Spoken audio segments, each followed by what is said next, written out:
Chers habitants de la 4e circonscription, aujourd'hui on doit surmonter un nombre incalculable d'obstacles quand on veut investir ou lancer son entreprise. Ce parcours du combattant, il décourage et il ne récompense pas à sa juste valeur ceux qui font fructifier la richesse de notre pays.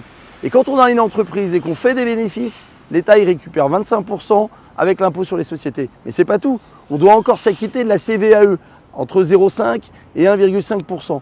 Et c'est sans compter les différentes cotisations patronales.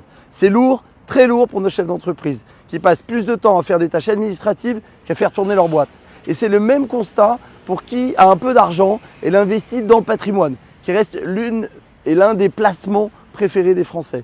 Parce qu'il est durable, parce qu'ils espèrent le transmettre à leurs enfants. Avec l'impôt sur la fortune immobilière, l'IFI, entre 0,5 et 1,5%, avec l'impôt sur les revenus locatifs, avec des taux qui vont de 11 à 28%. Nous voulons simplifier tout cela et alléger les charges qui pèsent sur nos entrepreneurs, sur nos investisseurs, en supprimant la CVAE, en limitant les cotisations patronales pour rapprocher le salaire brut du salaire net, en excluant la résidence principale du calcul de l'IFI, en instaurant une flat tax, un impôt forfaitaire de 30% sur les revenus locatifs.